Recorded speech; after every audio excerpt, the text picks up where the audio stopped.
Hi, I'm the creator of this channel. This story was written by me and narrated using AI. Please kindly watch and comment and share your stories too. My daughter grabbed my retirement check and flew off to Disney World for Christmas, leaving me alone with an empty kitchen. She returned all smiles and sunshine, expecting me to cry for her mercy. But when she pulled open the refrigerator to fix herself supper, she let out a scream that shook the walls at what waited inside. Just days before, I had stumbled upon what she hid beneath her bed. It was a wicked scheme. She wanted to erase me from existence. A blue envelope holding the terrible truth. If you think what I put in the refrigerator was surprising, wait until you hear what was inside that blue envelope. Leave a comment telling me where you're watching from. This story is traveling around the world faster than I imagined. The shriek pierced the air at exactly 2:15 in the afternoon on a cold Tuesday right before New Year's Day, cutting through the stillness of my small Denver apartment like ice cracking on a frozen lake. I didn't jump. I had been expecting it. My daughter Melissa had burst through my apartment door about 5 minutes earlier, pulling 3 huge designer bags behind her, the expensive kind with gold zippers that probably cost more than I spend on groceries in 2 months. Her face glowed like polished copper, bronzed from days spent under the Florida sun while someone else picked up every bill. She had on a bright pink tracksuit that likely cost what I used to earn for hemming 20 wedding dresses and sparkly sunglasses sitting on top of hair that looked freshly colored somewhere between when she left and when she came home. "Oh my goodness, that airplane ride was absolutely terrible," she announced to the empty room, letting those heavy bags drop hard against the tile floor I had scrubbed on my hands and knees just last month. They didn't have the snack I wanted. Can you even imagine it? Business class and they're only offering pretzels. I sat quietly at my little kitchen table, holding a cup of chamomile tea that had gone lukewarm between my wrinkled fingers. The cup was delicate china, thin as paper, one of the last nice things I hadn't taken to the pawn shop yet. I took a careful sip and said absolutely nothing. She kicked away her fancy sneakers, some brand with silver stripes, and walked into my tiny kitchen while staring down at her phone screen. "I'm so hungry, Mom. What did you make for dinner? Please say you cook something good because I've been eating theme park food for 2 whole weeks and I'm desperate for home cooking." I placed my teacup down gently. The soft clink of china against wood was the only noise filling the space. "Welcome back, Melissa," I said softly. She looked up suddenly, surprised, like she had forgotten I was a real person who could talk. "Oh yeah, hi Mom," she said, waving her phone toward me like it was a magic wand. "So anyway, about dinner. I think you'll discover something waiting in the refrigerator," I told her, pointing toward my old white fridge humming quietly in the corner. "Go ahead and help yourself to whatever you find." She was already halfway there, pulling the door open with the eagerness of someone who had spent 14 days having every single wish granted immediately. And then she screamed. It wasn't like a scream you hear in scary movies. Not quite like that. It was higher and sharper than that. The kind of sound a person makes when their brain cannot understand what their eyes are reporting. When the world suddenly stops making any sense at all. She stumbled backward, one hand flying up to cover her mouth, the other hand still gripping the refrigerator handle tight. Her expensive phone slipped from her fingers and hit the floor with a crack. "What is this?" she gasped, choking on her words. "What on earth, Mom? Where did all this?" "I see you discovered what's for supper," I said calmly, taking another slow sip of my tea. Her head spun toward me, eyes huge, mouth opening and closing like a fish pulled from water and left gasping on dry land. "Mom, what? Where did you get?" I folded my old hands together on the table, the same way I used to when teaching my sewing students how to thread a needle properly. Calm and patient, letting the quiet do most of the work. "Before you start asking me 100 questions," I said quietly, "I believe you need to hear something important. You need to understand what you did to me, Melissa. What you've been secretly planning to do." She was still staring at the glowing refrigerator, her tanned skin turning pale beneath all that expensive glow. "Mom, I didn't mean." "Sit down," I said, not shouting, but she sat immediately. I let the moment stretch out long, watching her eyes jump back and forth between me and whatever was glowing inside that refrigerator. her mind racing to understand something that seemed impossible, to make sense of what shouldn't be real. To understand what you're staring at, I said slowly, you need to know what happened while you were gone having fun. What you left me with. What you stole from me. Her mouth started to form words of protest, but I lifted one finger, a seamstress's finger, bent and worn from 60 years of pushing needles through thick fabric, and she went completely silent. It all started 16 days ago, I said, leaning back carefully in my creaky chair. A Monday morning that smelled like coming snow and broken promises.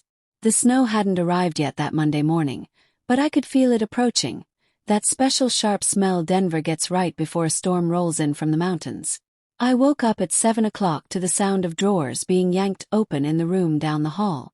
Melissa's bedroom, the one that used to belong to her when she was 9, before she moved away, came back, moved away again. The room I had repainted 4 different times to match whatever mood she was going through that year. I wrapped myself in my bathrobe and shuffled into the kitchen, my knees aching like rusty door hinges. The coffee pot was already bubbling away.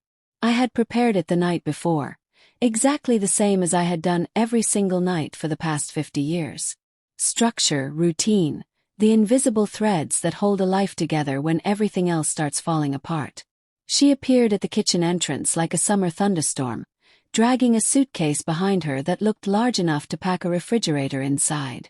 Another matching bag sat waiting by the front door. Her hair was tied back severely, her face completely bare without any makeup, but somehow already looking like armor protecting her. "Good morning, Mom," she said without really looking at me directly. "Is the coffee finished?" "It's always finished," I replied.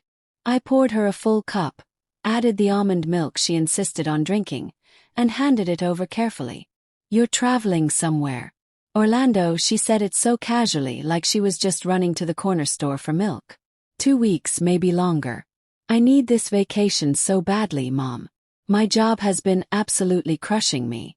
I'm totally burned out." I didn't bother asking about her job anymore. I had stopped trying to keep track. The details shifted every time we talked. Some vague complaints about difficult bosses, terrible coworkers, a poisonous work environment. She worked from home doing something with computers and marketing, or maybe it was social media consulting. I could never pin down exactly what she actually did for money. 2 weeks, I repeated slowly, wrapping both my cold hands around my own warm mug. The ceramic felt solid and real and comforting.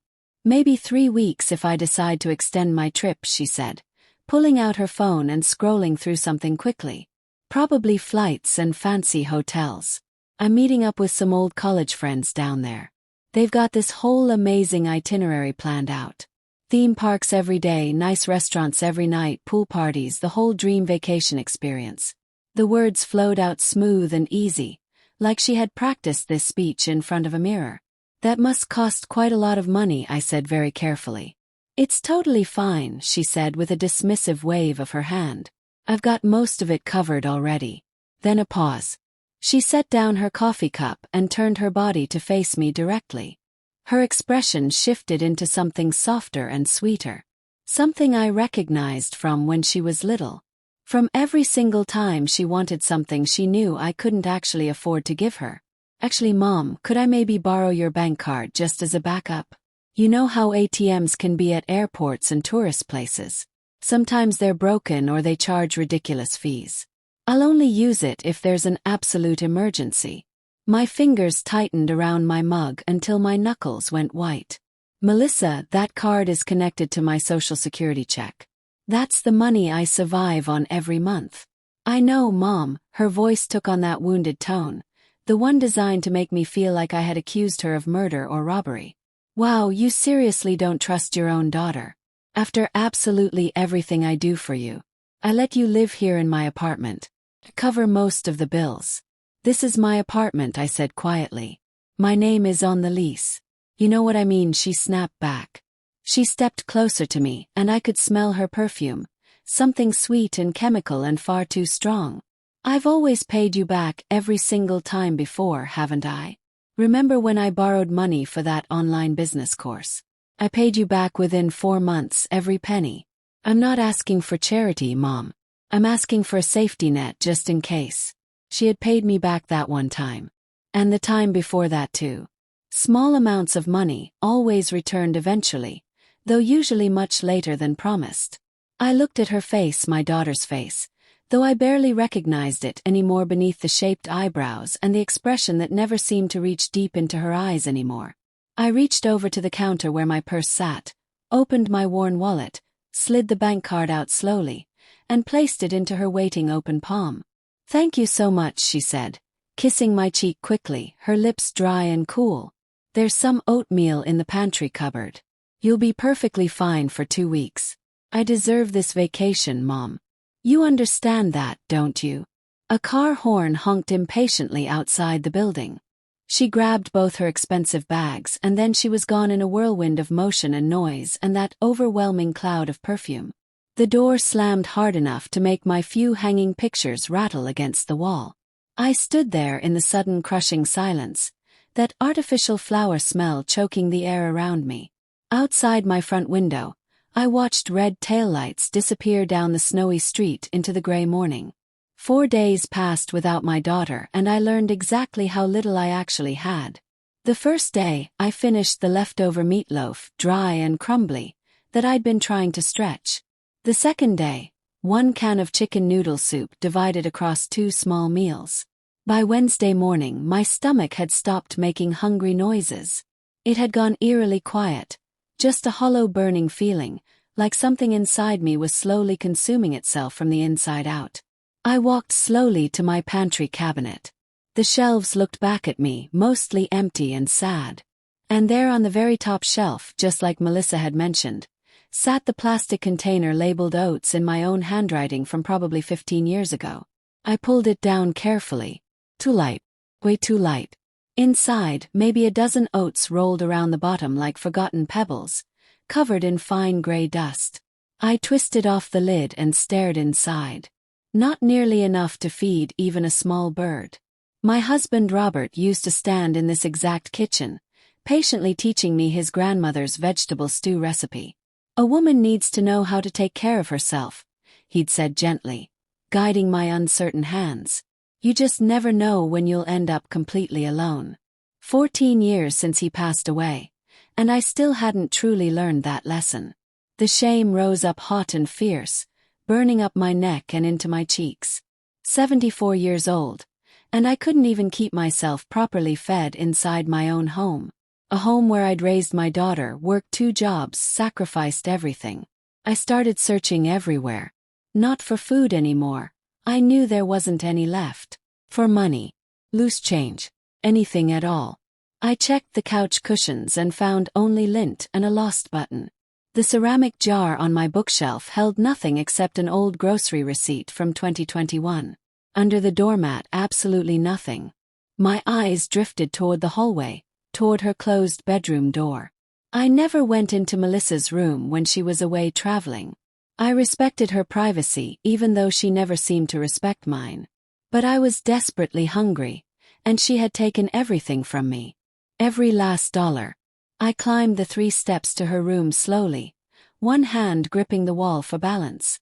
Her door stood slightly open, the chaos inside visible even from the hallway. Clothes thrown everywhere, papers scattered like fallen leaves. The air smelled stale and sour, like old perfume mixed with something rotting. I stepped carefully inside, feeling like a criminal trespassing in my own apartment. The small trash can beside her cluttered desk overflowed with junk. Crumpled receipts, wadded tissues, an empty nail polish bottle rolling on its side. And there, wedged against the side, a thick crumpled ball of paper. I pulled it out with shaking hands and smoothed it flat against my leg. Grand Floridian Resort and Spa. Reservation confirmation. 16 nights. Deluxe room with theme park view. Park hopper tickets. Character dining reservations. Package. Total cost $9,200. I read it once. 3 times, hoping the numbers would somehow change. $9,200. That was almost 5 months of my entire Social Security check combined with my tiny pension. I sank down slowly onto her unmade bed, the paper trembling violently in my grip. While I had been scraping the bottom of a soup can with a spoon, she had been booking deluxe resort rooms and character breakfasts. While I had been trying to make a dozen oats last for days, she'd been planning spa treatments and fancy dinners and poolside lounging under Florida palm trees. I looked around her messy room carefully. The clutter and carelessness and waste. The expensive shoes kicked into dark corners. Then I looked beyond, through the doorway, at the hallway lined with photographs and memories I had carefully preserved for decades. The framed needlepoint my mother made before she died. Robert's military medals in their presentation case. The handmade quilt draped across the back of my reading chair. A museum of precious things I'd protected and cherished for her future. Her inheritance. While I starved alone in the present, I thought about my sewing room in the spare bedroom. The industrial machine sitting on its table. Tools and supplies I'd collected across 40 years. Some older than Melissa herself. Some older than my marriage. My grandmother's specialized scissors. The serger machine I'd saved for 3 years to buy back in 1989. The embroidery hoop collection I'd built myself over decades. Sewing tools aren't just metal and thread and plastic. They're hours and days and years of a woman's life compressed into objects you can hold in your hands. But you can also let them go when you need to. I folded that resort receipt very carefully and slipped it into my sweater pocket, right over my heart where it burned like a coal. I spent 40 years creating beautiful things for other people to wear. I whispered to the empty room. Maybe now it's time I took something apart instead. The receipt stayed tucked in my pocket as I walked slowly back to the living room, my hand pressed against it like I was trying to stop a wound from bleeding out everywhere. The living room waited there in the afternoon winter light, dust floating through the cold sunbeams, settling on surfaces I had cleaned every Saturday morning for longer than Melissa had been alive. I stood in the doorway and looked at everything with completely different eyes now.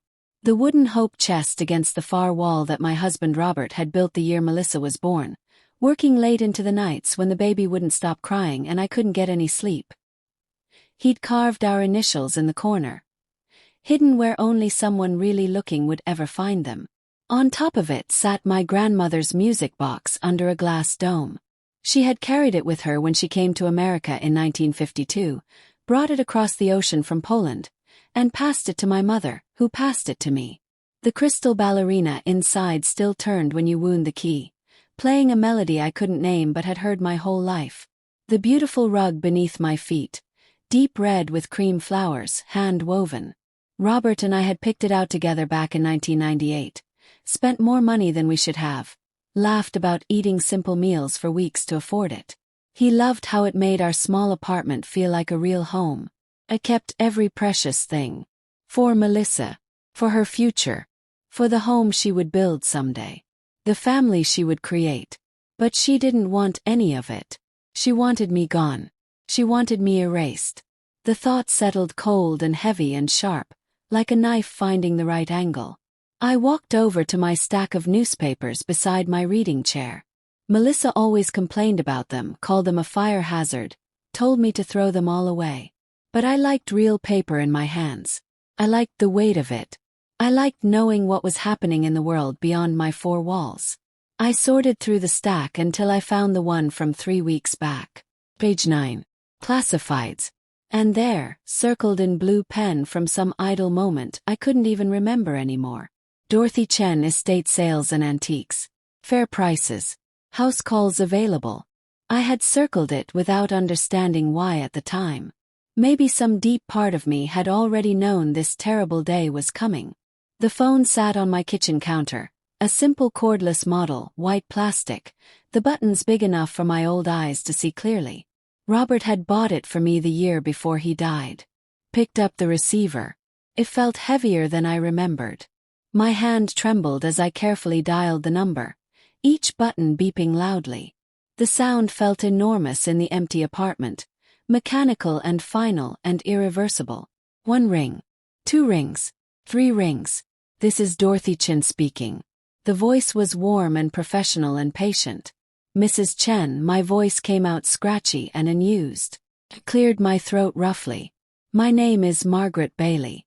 Do you purchase antique sewing equipment and supplies? I absolutely do, Mrs. Bailey. Interest sharpened her tone immediately. What time period are we talking about? Early 1900s through 1980s. My grandmother's equipment and mine. I've maintained everything carefully for 40 years. Thoughtful pause. Condition. Museum quality. Perfect working order. I'd need to examine everything in person, of course. Papers rustled somewhere in the background. When would work for you? Tomorrow morning, I said firmly. 9 o'clock. Can be there. May I please have your address? I gave her my street in Denver, the apartment number I'd painted on my mailbox in cheerful yellow the day I moved in. Mrs. Bailey, Chen's voice gentled slightly. I should mention that family heirlooms can be very difficult to part with emotionally. Are you absolutely certain about this decision? I looked across the room at the sewing room door, closed and dark and waiting silently for me. I'm certain, I said clearly. I hung up the phone before she could ask me anything else.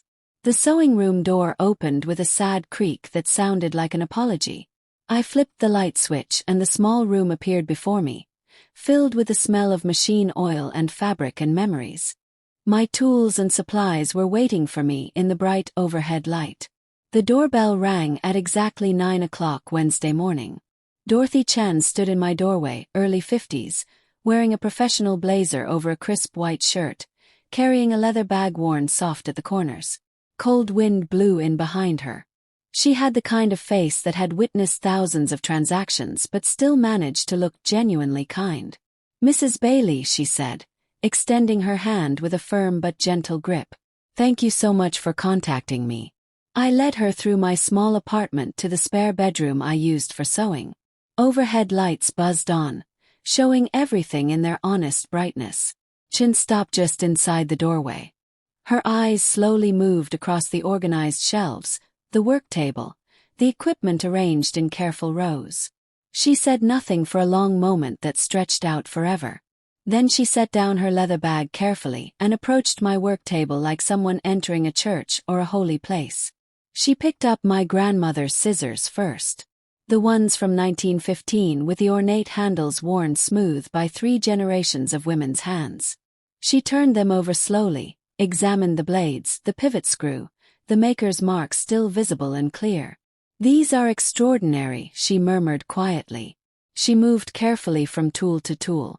The industrial sewing machine, the vintage button collection, the embroidery hoops in their wooden case. You created clothing with all of these. 42 years as a professional seamstress, I said. Arthritis in my hands ended my career. These belong in a textile museum somewhere, she said. They belong with someone who will actually use them and appreciate them, I replied. Chen looked directly at me then, the way an appraiser looks when she's valuing something much more than just objects. I can offer you $8,000. Something tightened painfully in my chest. I thought of my daughter Melissa, who never accepted the first offer for anything. 10,000, I countered. She studied my face carefully. Whatever she saw there in my expression made her nod slowly and seriously. $10,000, she agreed. But I'll need a notary present. I've witnessed too many families destroy each other over things like this. When your daughter eventually asks where her grandmother's sewing tools disappeared to, you'll have legal paperwork to show her. The way she said when, not if, as if she already knew. That's exactly what I want, I told her. She made a phone call. Michael Torres, notary public, arrived within 45 minutes. A professional man with a stamp and an official ledger. We signed documents at my kitchen table.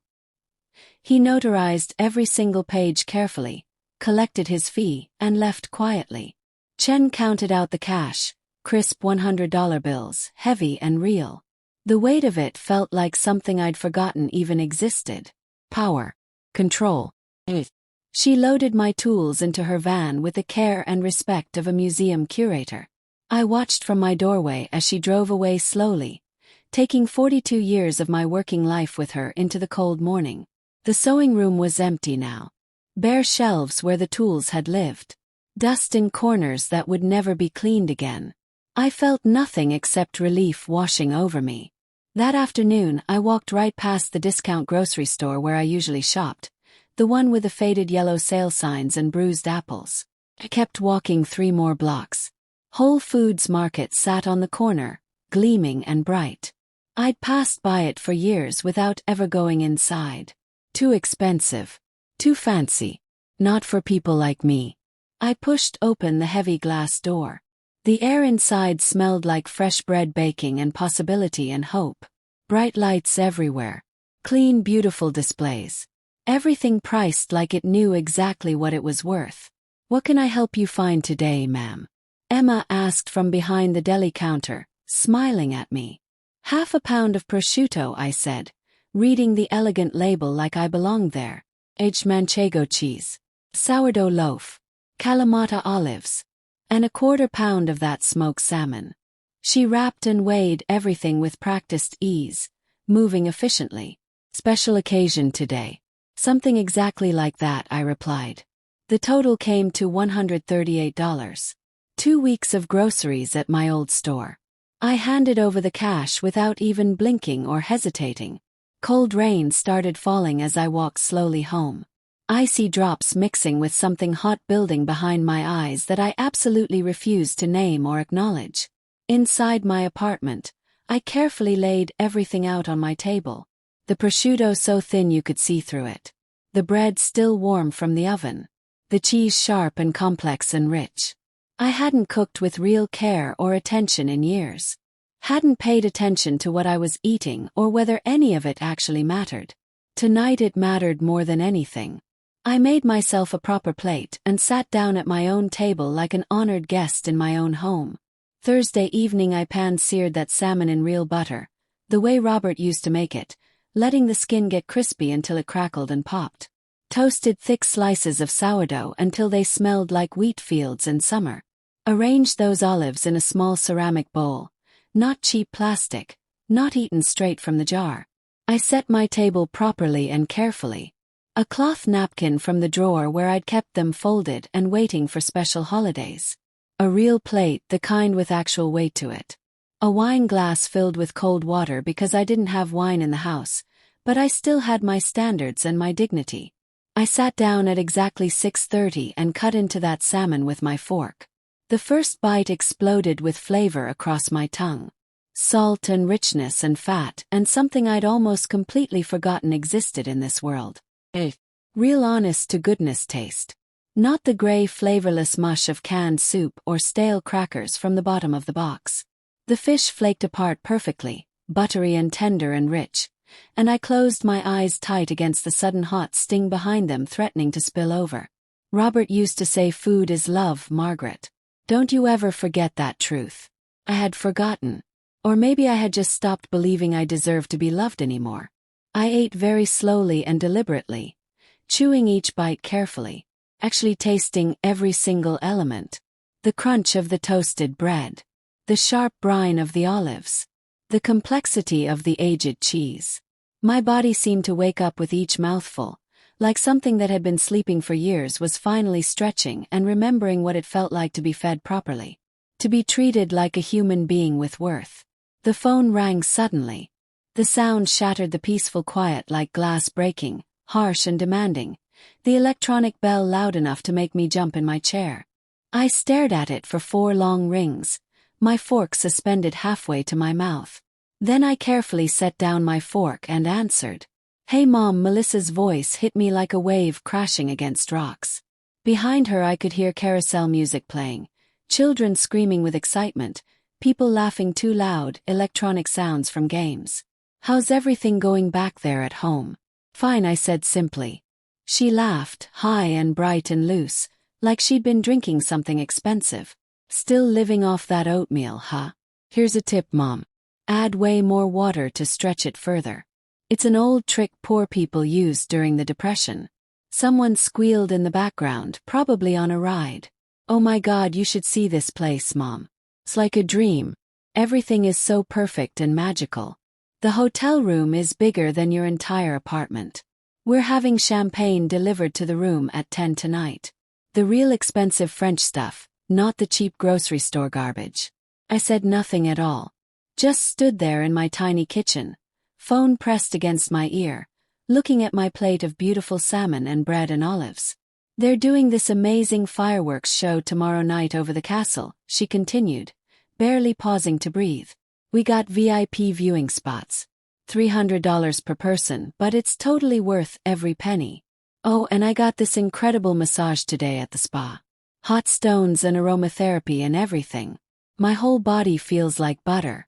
I could hear music swelling, crowds cheering, the artificial magical sounds of a theme park at night. Anyway, I should go, Mom. We're meeting everyone at Space Mountain in like 10 minutes. Try not to use too much electricity while I'm gone, okay? I'll be the one paying that bill when I get home. She laughed again like it was some kind of joke we shared together. Love you bunches. Bye-bye. The line went dead silent. I stood there holding the receiver, listening to the dial tone hum in my ear like a machine flatlining. Very slowly I hung up the phone. I looked down at my plate, at the salmon I'd bought with money from my grandmother's scissors, at the bread still warm and perfect, the olives glistening with good oil, the careful beautiful arrangement of a meal I'd made for myself with love. Something shifted deep inside me. Not hurt anymore, I was far beyond that now. Not even anger exactly. Something much colder and clearer and sharper. Purpose. I set my napkin on the table, pushed back my chair carefully and stood up. I walked down the short hallway toward Melissa's bedroom. The door still half open where I'd left it yesterday after finding that Disney resort receipt. The disaster inside visible even from here. Clothes everywhere. Papers scattered. The debris of a life lived without any consequences ever. I stood in that doorway and looked at it all with completely new eyes now. What else have you been lying about? I asked the empty room quietly. Then I stepped inside to find out. I stepped into Melissa's room at 9 o'clock at night. The overhead light cast harsh shadows across the complete chaos. Clothes draped over every chair like abandoned costumes. Makeup scattered everywhere across the vanity. Lipsticks without their caps. Compacts cracked open and broken. Brushes caked with old foundation. Magazines piled on every available surface, their pages curled and coffee-stained. The air smelled stale and wrong, like perfume that had been left to spoil and rot. I'd always respected her privacy completely, even when she lived here full-time. Even when she moved back after her last boyfriend left her. I never entered without knocking first. Never searched through her things. Never pried or snooped. But standing there in the doorway now, something fundamental had shifted inside me. I need to understand who my daughter really is, I said to the empty room. I started with the desk, carefully sorting through papers scattered across its surface like fallen leaves. Credit card bills with minimum payments circled in bright red marker. Shopping receipts from stores I'd never even heard of. A fashion magazine with 10 ways to get everything you want on the glossy cover. I opened the drawers slowly and carefully. The top drawer held pens, loose change, a tangled cheap necklace. The second drawer contained old bank statements. Nothing unusual there. I was about to close the third drawer when I noticed the corner of a blue envelope shoved beneath a stack of fashion magazines. I pulled it out carefully. Heavy. Stuffed completely full. I opened it with trembling fingers. Discovery 1. The nursing facility brochure. The glossy pamphlet sat right on top, its cover photo showing elderly people in wheelchairs parked in a fluorescent hallway that looked cold and institutional. Sunset Pines State Care Facility. Affordable memory care for seniors with limited resources. I remembered my neighbor Mrs. Patterson mentioning this place months ago over coffee. I heard that facility has serious problems with neglect and the staff turnover is terrible, she'd told me, shaking her head sadly. The monthly cost was printed in bold black numbers. $3,100. State-funded option available. Medicaid accepted. The cheapest option available. The absolute worst option available. Discovery 2. The legal guardianship papers. The next document was thicker, more official looking, covered in legal language. Petition for full guardianship. Ward Margaret Rose Bailey. Guardian Melissa and Bailey. Powers requested. Complete authority to manage all assets and property. Authority to make all medical decisions without consultation. Authority to determine living arrangements and care. A date was penciled in the margin in Melissa's handwriting. December 28th. I counted quickly in my head. 5 days after she was scheduled to return from her vacation. A handwritten sticky note attached, in Melissa's looping cursive. Schedule Mom's doctor appointment with Dr. Harrison same week. Make sure to mention the confusion and forgetfulness. The words confusion and forgetfulness were underlined twice. Discovery 3. Timeline page. A page torn from her planner, the edges ragged. The timeline laid out in numbered steps with little heart and star doodles. December 18th, return from Orlando. December 19th, Dr. Harrison appointment. Get Mom's official evaluation showing decline. December 20th, meet with Attorney Brooks. Finalize guardianship petition. December 21st, file petition at courthouse. December 28th, guardianship hearing, judge approval. January 2nd, tour Sunset Pines with Mom. Don't explain why we're really there. January 5th, moving day, new chapter starts. The little doodles made it so much worse. Casual and cheerful, like she was planning a birthday party. Not the complete destruction of my entire life. 7 days. I had only 7 days before the fake doctor's appointment. Before she planned to have me declared incompetent and mentally unfit. Before she locked me away forever. Discovery 4. The printed emails. The last documents were emails, printed out and stapled together. Dated 3 weeks ago. From melissab.1989@gmail.com to admissions@sunsetpines.org. Date November 27th. 3 weeks before her Disney trip. Subject line inquiry. Medicaid bed availability urgent. Email body. Hello, my mother is 74 and showing clear signs of dementia and confusion. She will be formally evaluated by her doctor in late December. We need immediate placement once the evaluation is complete. Expected move in early January. Can you please hold a bed in your Medicaid wing? Thank you, Melissa Bailey. I sat down hard on the edge of her unmade bed, papers spilling across my lap like evidence at a crime scene. My hands shook so violently I could barely hold on to them. My vision blurred, whether from tears or rage or both. I couldn't tell anymore. The truth crashed over me in a cold, relentless wave that threatened to drown me. This wasn't simple neglect. This wasn't even impatience waiting for an inheritance.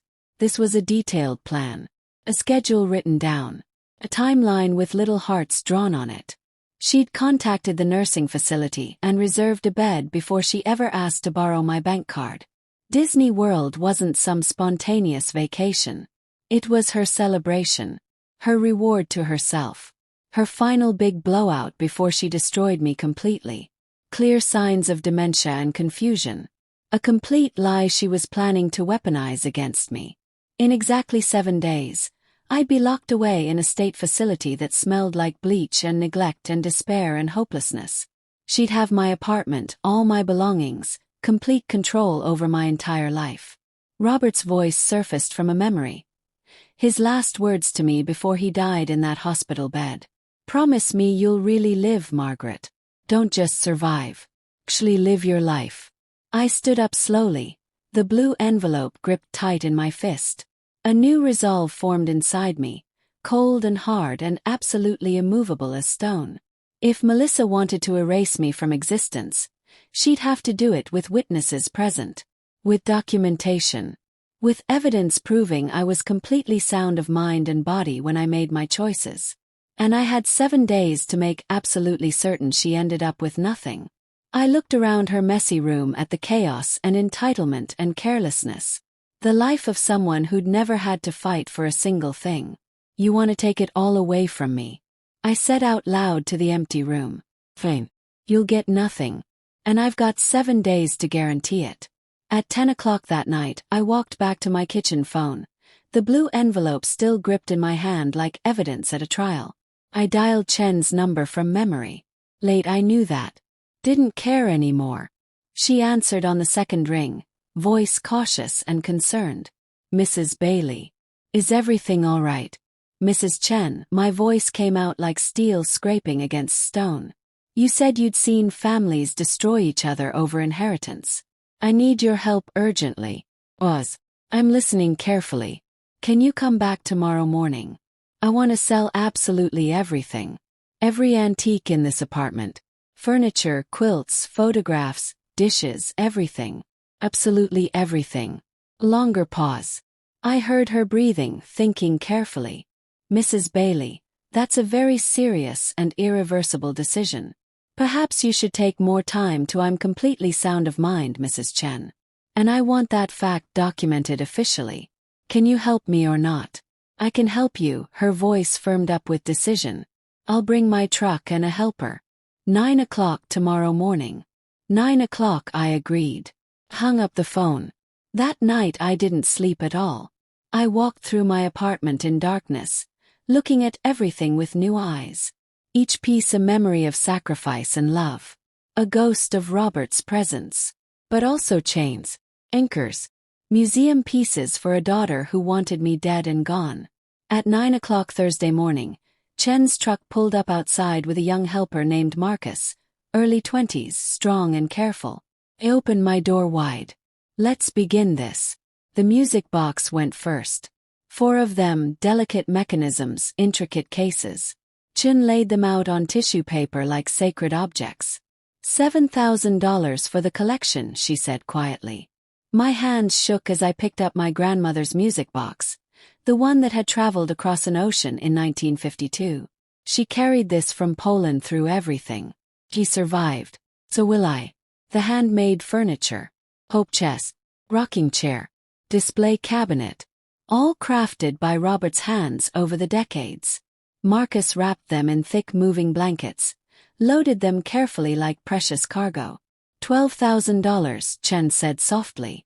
I ran my hand across the hope chest one final time, feeling the carved wood. Robert made this the week Melissa was born. He carved her name underneath on the bottom. She never looked at it once. The photograph collection. Black and white prints. Wedding photos. Family portraits. Memories carefully preserved in frames. Chen boxed them with reverence and care. $6,000, she said. I didn't look back at them. The china tea set. Wedding gift from Robert's mother. Never used in 50 years. His mother had said save this for truly special occasions. 50 years I'd waited for an occasion special enough.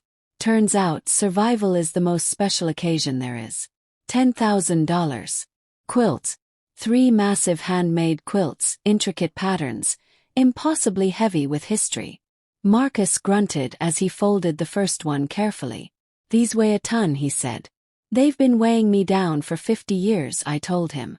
$15,000 for all 3.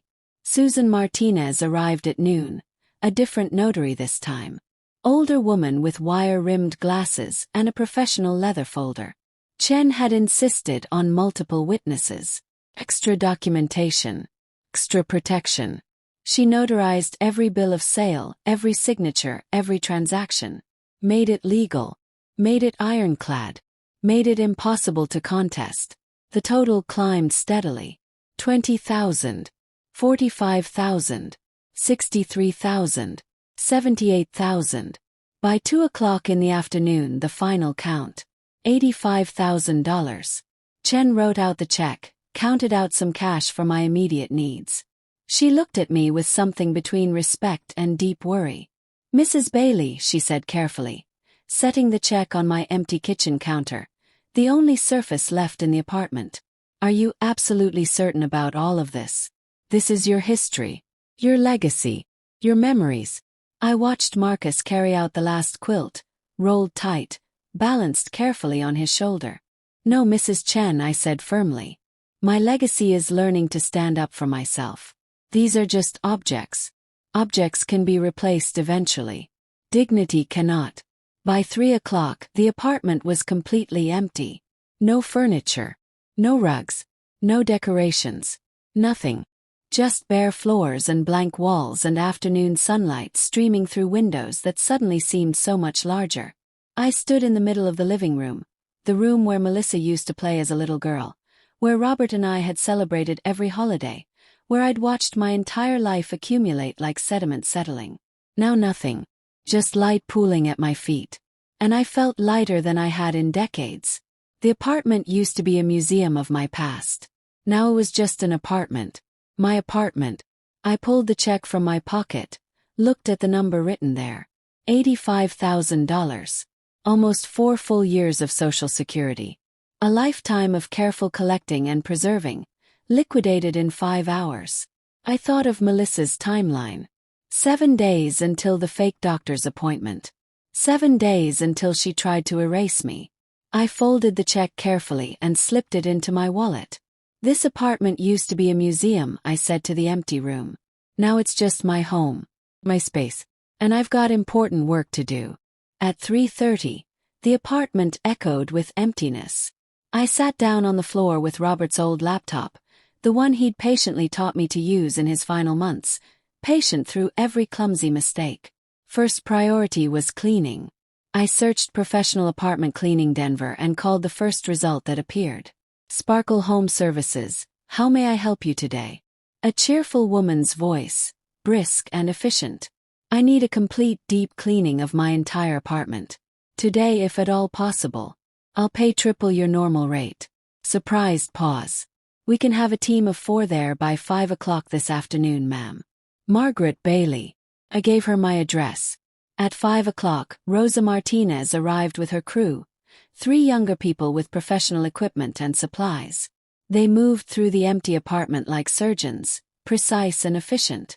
They scrubbed floors until they gleamed like mirrors. They washed windows until light poured through completely unfiltered. They wiped down every surface until everything sparkled. The smell changed completely from dust and age and sadness to lemon and lavender and fresh beginnings. Everything felt new. Reborn. Given a second chance. While they worked tirelessly, I opened the laptop again. I searched gourmet food delivery Denver. Mile-high culinary delights appeared. Beautiful photographs. Descriptions that made my mouth water just reading them. Prices that would have made me faint with shock just a week ago. I thought of Melissa's $9,000 Disney trip. Her deluxe resort room. Her spa treatments. Her VIP fireworks viewing. I was going to spend $4,000 in one single order. Shopping list began. Colorado lamb chops, herb-crusted, $210. Kobe beef steaks, Japanese certified, $280. White truffle, Italian import, $105. Artisan cheese collection, imported, $190. Beluga caviar, 6-ounce tin, $360. Veuve Clicquot champagne, vintage, $520. Exotic fruit arrangement, $140. Swiss chocolates, assorted, $95. Maine lobster tails, pair, $170. Artisan sourdough, local bakery, $28. Prosciutto di Parma, aged, $75. Scottish smoked salmon, $110. Truffle-infused olive oil, $88.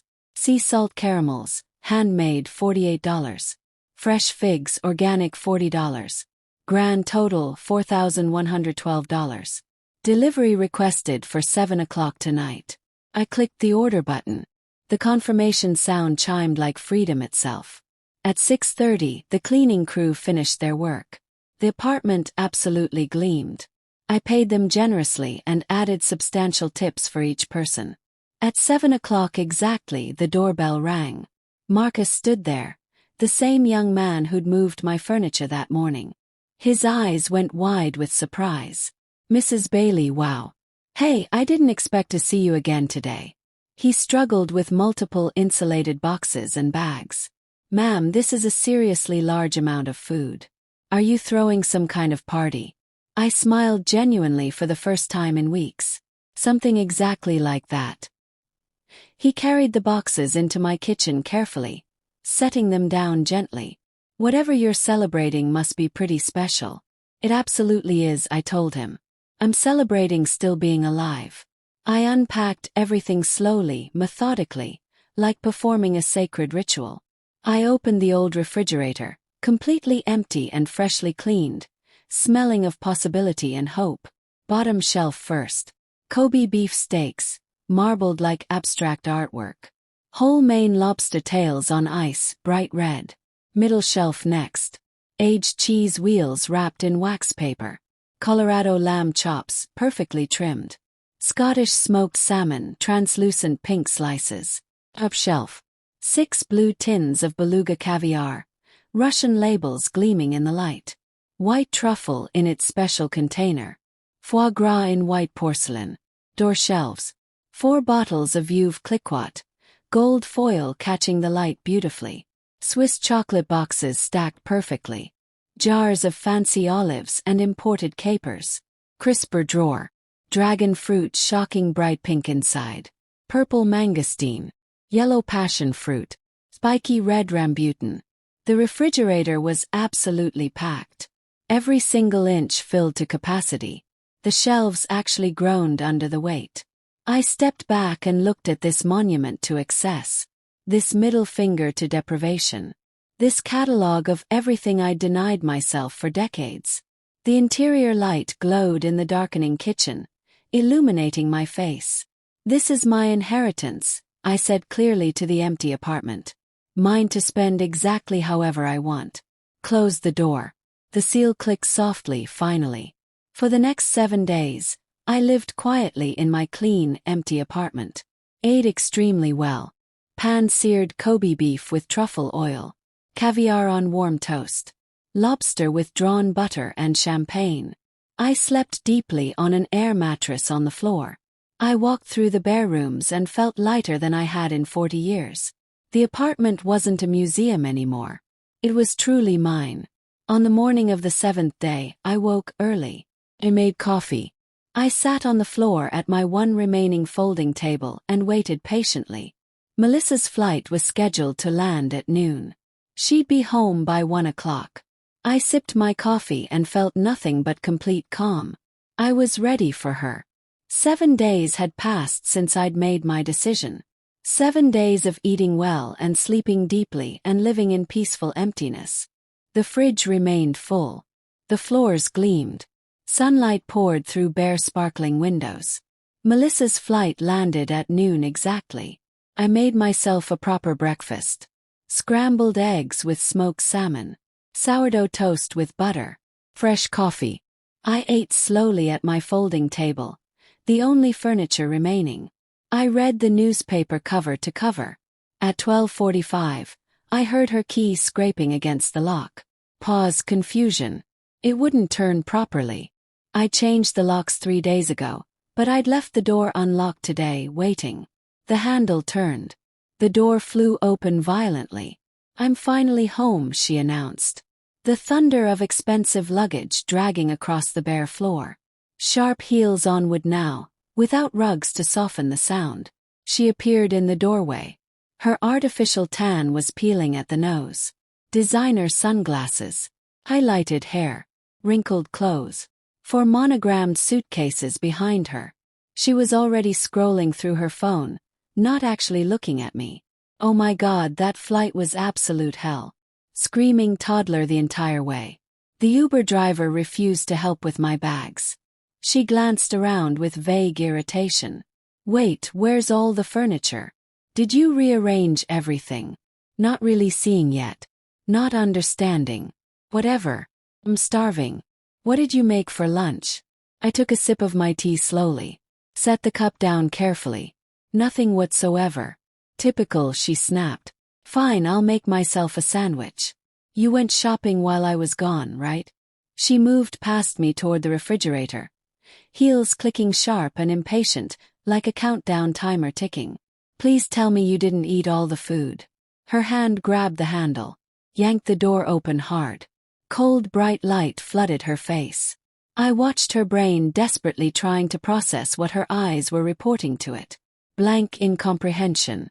Confusion. Then the scream erupted. High and sharp and genuine. Pure shock mixed with fear.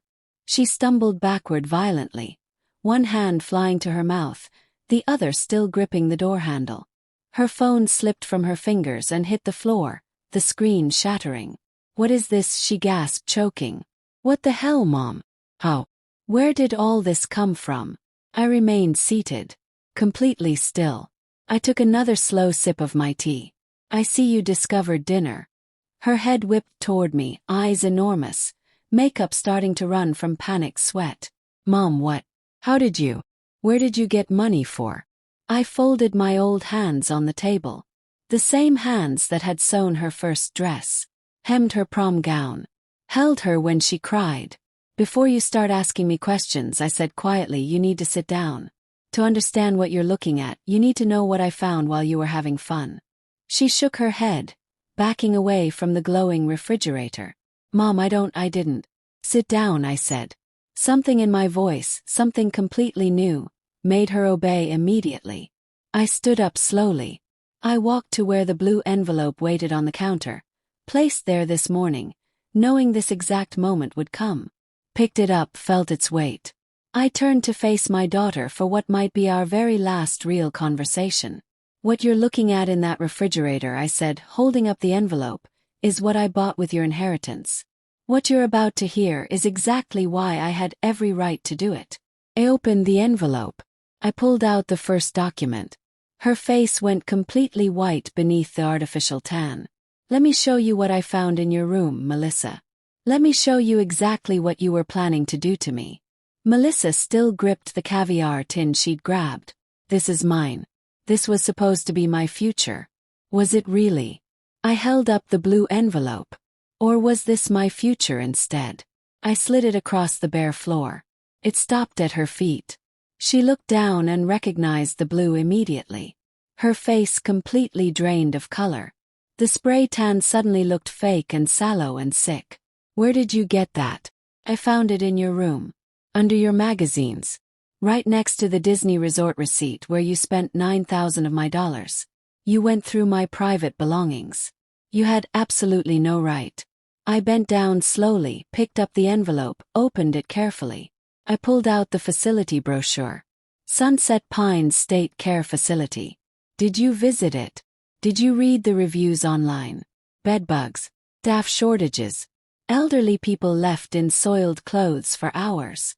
That was just planning ahead responsibly, she said. For emergencies. That's what responsible daughters do. Responsible, I repeated. I pulled out the guardianship petition. Complete authority over all my property and finances and medical care. Authority to determine where I live. My entire life under your control. Hearing date December 28th. 5 days from now. That's completely out of context, she protested weakly. Standard elder care planning documents. Context, I said. I pulled out the timeline page. I read each line slowly and clearly. December 18th, return from Orlando. Airplane emoji. December 19th, Dr. Harrison appointment. Get mom's quote evaluation unquote showing decline. Why is evaluation in quotation marks, Melissa? December 20th, meet attorney Brooks. Finalize guardianship. December 21st, file at courthouse. December 28th, hearing and approval. January 2nd, tour Sunset Pines with mom, parenthesis, don't tell her the real reason. January 5th, moving day, new chapter. Box emoji like I'm furniture to pack away. Her face showed pure trapped animal panic now. My voice cracked despite my efforts. 7 days. You had me scheduled for disposal in 7 days total. I pulled out the email she'd sent. I read it out loud, every single word. My mother is 74 and showing clear signs of dementia and confusion. Needs immediate placement. Expected move in early January. Please hold a bed. Hands shaking now, barely able to hold the paper. You contacted them and reserved my bed 3 weeks before you ever asked to borrow my bank card. You booked my prison cell. Then you took every dollar I had and went to Disney World. Melissa's voice trembled. Mom, you don't understand the full situation. The doorbell rang suddenly. We both froze. Excuse me, I said. Open the door. Mrs. Dorothy Chen stood there, professional blazer, briefcase in hand. Mrs. Bailey, 1 o'clock as you requested. Behind her stood my neighbor Mrs. Patterson, floral dress, concerned expression. Margaret, I heard raised voices. I wanted to make sure you're all right. I stepped aside. Please come in. Both of you. Who are these people? Melissa demanded. Witnesses, I said simply. Chen set her briefcase on the floor, opened it efficiently. She pulled out thick files. Complete documentation of all sales over the past week. I showed Melissa the pages. Notarized receipts, photographs, signatures, official seals. Every single transaction legally valid and binding. I can personally testify Mrs. Bailey was completely sound of mind throughout every transaction, Chen said firmly. We verified this specifically because I anticipated exactly this kind of family conflict. Mrs. Patterson stepped forward, fierce despite her small frame. And I can testify to how you've treated your mother for years. You don't even know me, Melissa snapped. I live directly above you, Mrs. Patterson said coldly. 3 years I've watched you. How you talk to her like she's stupid. How you park in handicap spaces. How you scream at delivery people. How you treat your own mother like unpaid staff in her own home. Melissa was surrounded now. Me at the center with evidence. Chen with legal documents. Mrs. Patterson with moral authority. Every exit blocked. Her panic transformed into cold calculation. Her face hardened like concrete. Fine, she said icily. Everyone wants to play games. Can play too.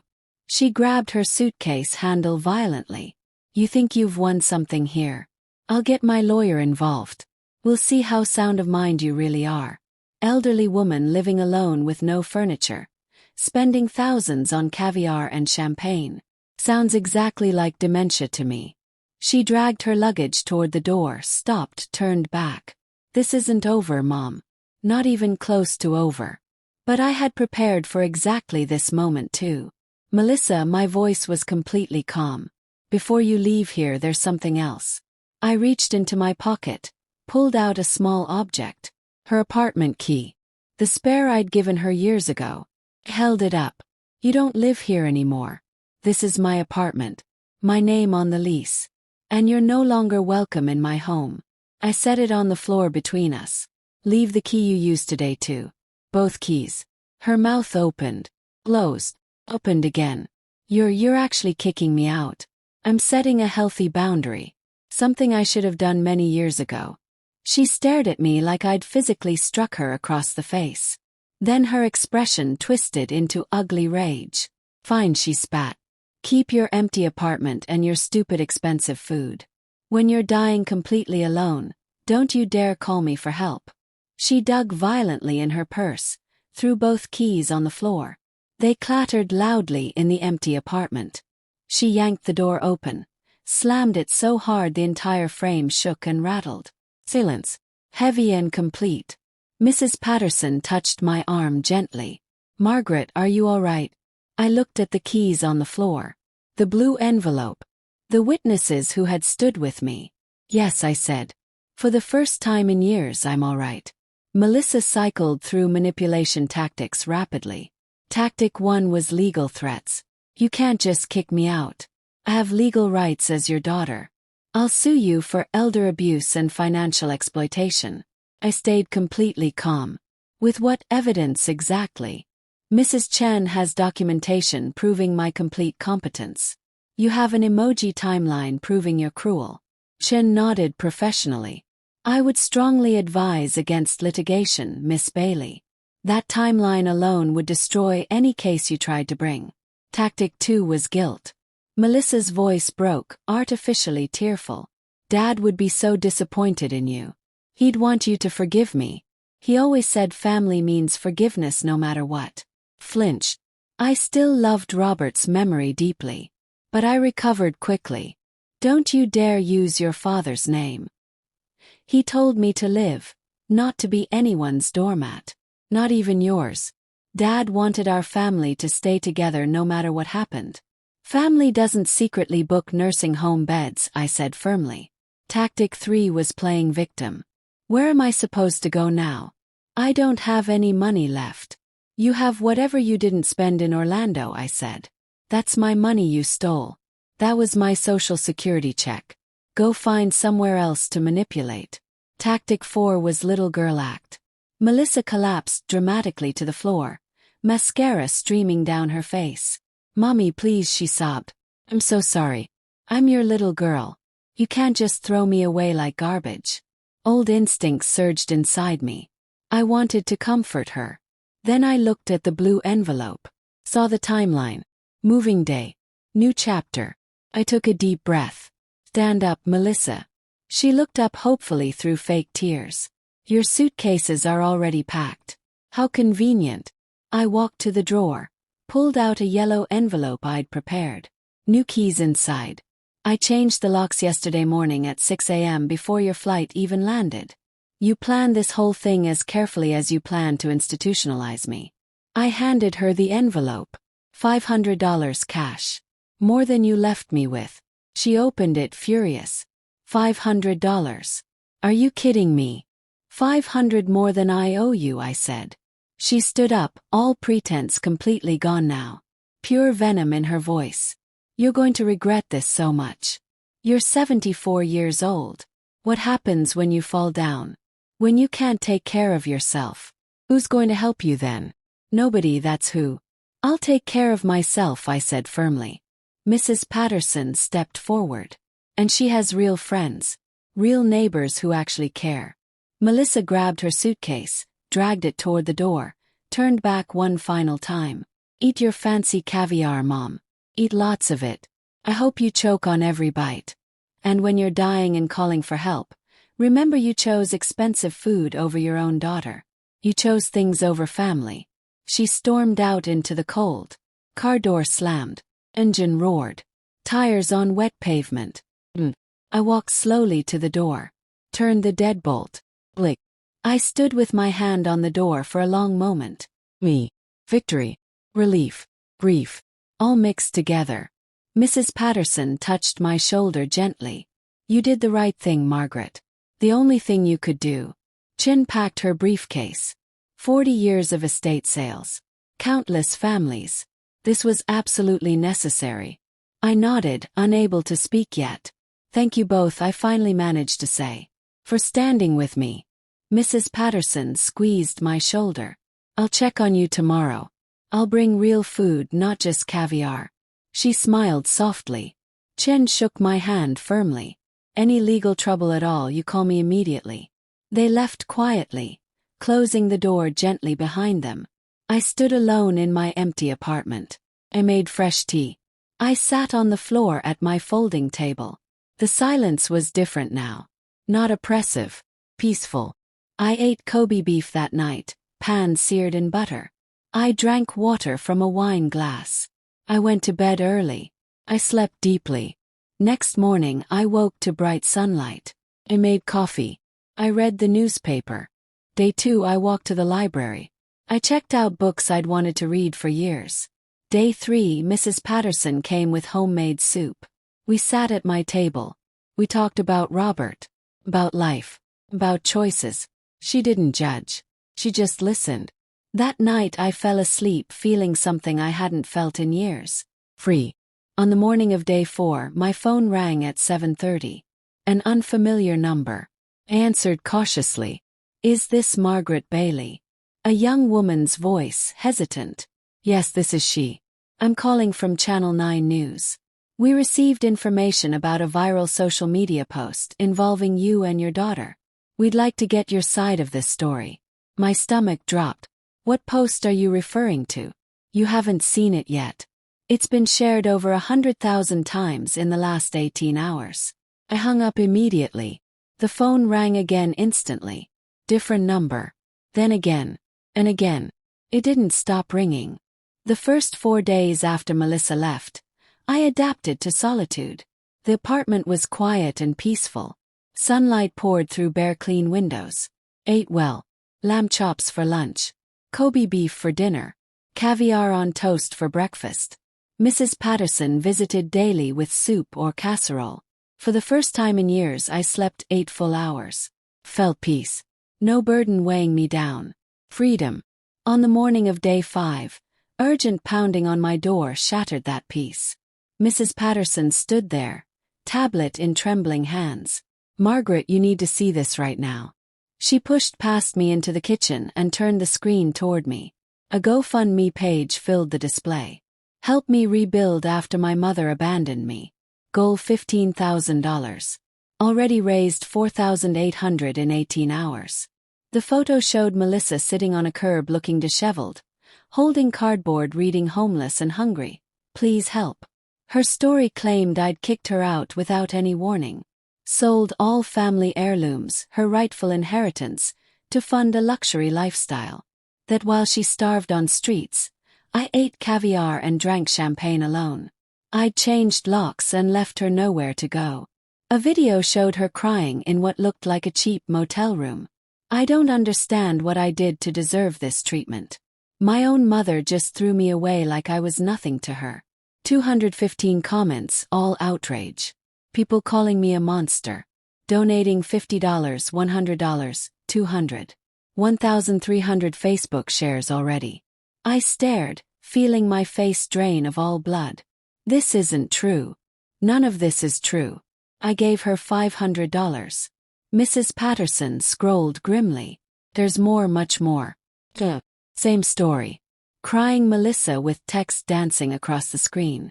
My mom chose caviar over her own daughter.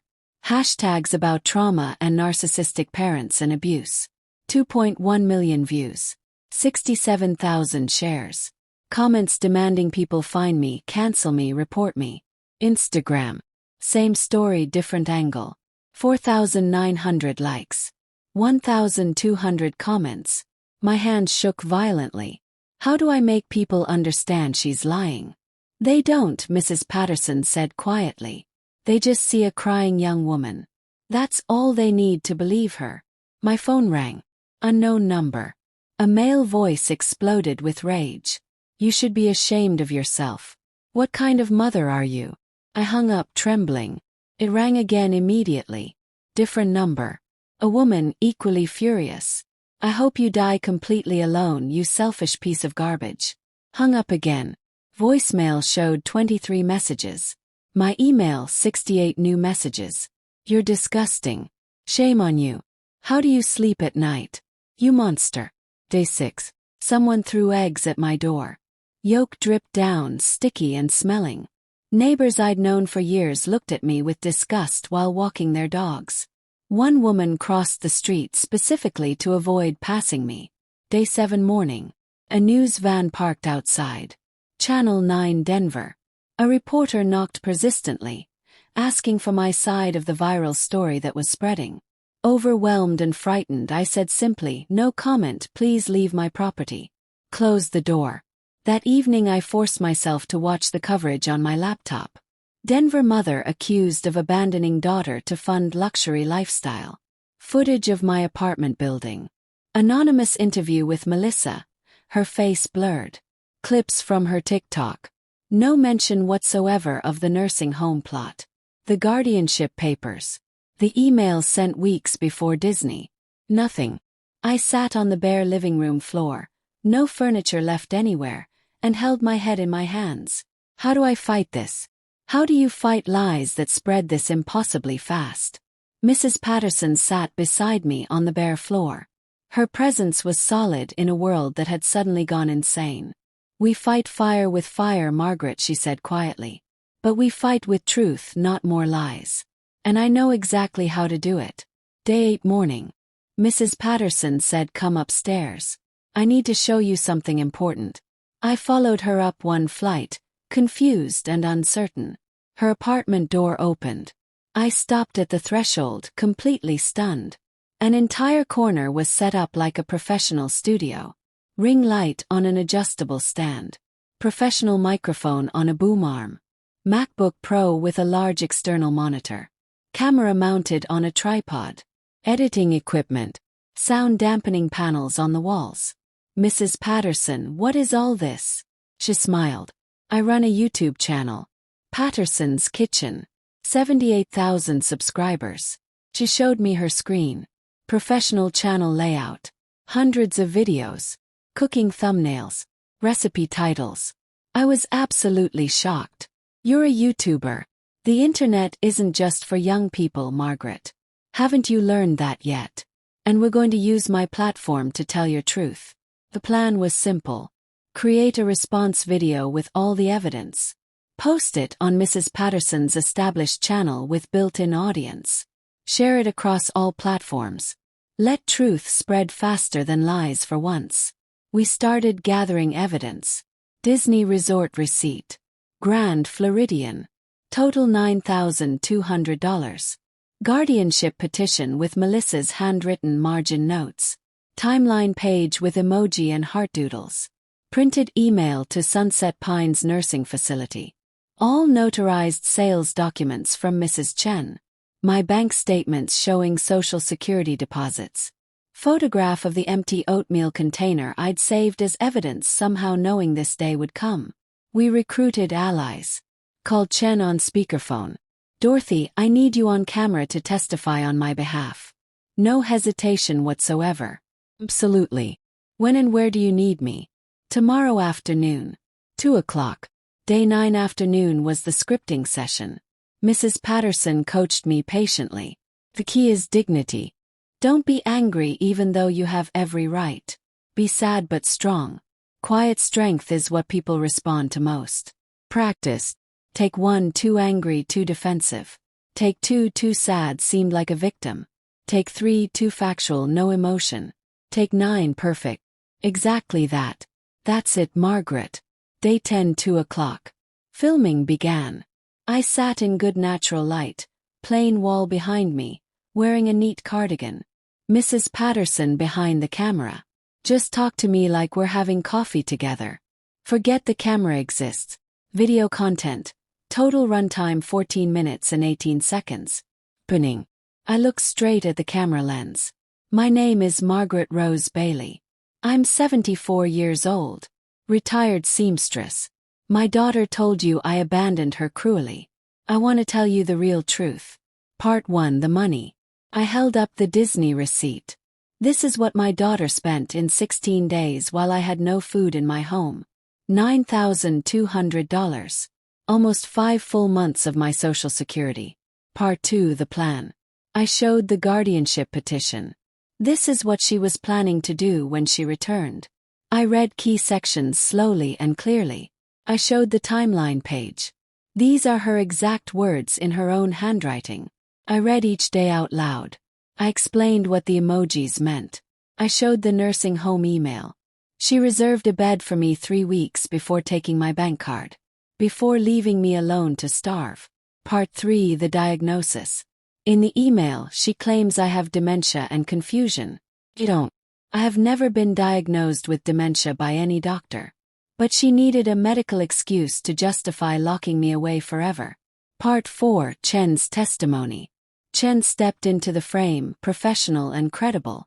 I'm Dorothy Chen. Licensed estate appraiser for 38 years. I can personally confirm Mrs. Bailey was completely sound of mind in all our transactions. Every sale was properly notarized specifically because I suspected family conflict. She showed notarized documents to the camera. Part 5, Margaret's closing. I don't want your money or donations. I don't want pity. I want my dignity returned. I want other parents, other elderly people to know this. You don't owe your entire life to children who don't value it. Setting boundaries isn't abandonment. It's survival. It's choosing to actually live. Final shot. My weathered face. Tired but dignified and strong. Thank you for hearing my truth. Upload day 11, 6 o'clock evening. Mrs. Patterson's YouTube channel. Video title, The Truth About My Daughter's Viral Story. Full evidence included. Thumbnail split screen. My solemn face beside Melissa's crying face. Description included links to Sunset Pines reviews, elder abuse resources, guardianship laws. Tags included truth, family story, Denver, evidence, viral story, GoFundMe, elder rights. Mrs. Patterson hovered her mouse over the publish button. She looked at me seriously. Ready. He nodded. Click. The spread began. Hour 1, 300 views. Worried. Is that good? Mrs. Patterson said give it time. Truth spreads but in its own way. Hour 5, 8,000 views. Comments filling rapidly. Wait, everyone needs to see minute 6 with a timeline. She really used heart emojis to plan institutionalizing her own mother. This changes absolutely everything. Our 768,000 views. Reddit post on Raised by Narcissist subreddit. Denver grandmother exposes daughter's nursing home plot with full evidence. 14,000 upvotes in 4 hours. 1,200 comments. Top comment with 9,000 upvotes. That emoji timeline is genuinely sociopathic. Who does something like that? Hour 14. Morning of day 12. 420,000 views. Twitter trending nationwide. Denver grandmother. Caviar grandmother. Journalists starting to repost and share. TikTok duets. People filming their reactions while watching. Hour 26. 1.8 million views. Comments over 22,000. This is the plot twist of the entire century. That daughter should face criminal charges. This woman is a hero for standing up for herself. Denver, we need to support this grandmother. Everyone who donated to that GoFundMe needs to see this immediately. Or 40. Local news update. Same reporter now standing at my door. Mrs. Bailey, we'd like to do a follow-up interview if you're willing now. This time I said yes. I'll talk to you. Channel 9 Evening News. Breaking news, viral grandmother-daughter story takes dramatic turn. New evidence reveals elaborate plot. They showed clips from my video. They interviewed Mrs. Patterson on camera. She's the kindest, gentlest woman I know. What her daughter planned to do was unspeakably cruel. Hour 52. Evening of day 13. 3.6 million views. GoFundMe response. Platform emailed Melissa, I learned later. Your campaign has been flagged for violating our terms of service through fraudulent claims. Campaign closed effective immediately. All donations, total of $11,400, will be refunded to donors within 7 business days. My phone now rang constantly again, but this time different. Old sewing circle friends. Margaret, you brave woman. You're all over the internet. We're so proud of you. Neighbor Mr. Chen from downstairs. We always knew something was wrong with that girl. She was cruel. Complete strangers calling. Thank you for sharing your story. You gave my grandmother courage to leave my abusive uncle's house. I watched the view counter climb in real time. 3.6 million. 3.7 million. 3.8 million. Mrs. Patterson sat beside me. Today truth won, Margaret. Doesn't always. But today it did. 1 week after the video, day 20. Melissa's forced apology video appeared. Hastily made. Clearly scripted by a lawyer. Title: My statement regarding recent events. 62,000 dislikes. 3,000 likes. I apologize if my actions were misunderstood or misinterpreted. My mother and I had different perspectives on the situation. I was stressed and perhaps didn't handle things in the most ideal way. I apologize if anyone felt deceived or misled. All ifs and maybes. No real accountability. Top comment with 40,000 likes. She's only sorry she got caught. The truth came out. I watched it once. Closed it. Never watched again. Private email arrived same day. From melissab.1989@gmail.com. You humiliated me to millions of people. I had to delete every single social media account. People literally spit on me in public. I paid back $11,000. Dad would forgive me for my mistakes. Don't you love me anymore at all? I stared at the screen for a long time. Mrs. Patterson read over my shoulder. What will you say to her? The truth. One final time. My reply. Melissa, I'll always love the little girl at age 6 in my sewing room who cried with me when we buried your father. But I cannot accept the woman you've become now. You didn't make mistakes. You planned methodically to declare me incompetent and lock me away. Love doesn't mean accepting abuse. Your father would want me to live, to stand up for myself. I hope someday you become a better person. But I won't be there to see it happen. Goodbye. Your mother. I hovered over send. You're absolutely sure? Mrs. Patterson asked. Never more sure of anything. Blick. 3 weeks later. Day 41. Mrs. Patterson said, I heard through the building manager your daughter left Denver entirely. Phoenix maybe. Arizona somewhere. I nodded, feeling relief mixed with sadness. It's finally over then. 1 month later. Day 55. Prologue. My apartment transformed completely. Minimalist by choice now, not by poverty. Robert's photo on the small shelf. Simple furniture from IKEA. My choices. A potted plant Mrs. Patterson gave me. 2 comfortable chairs for when she visits. Like Marie. Peaceful. Morning routine established. Coffee on my small balcony at 7.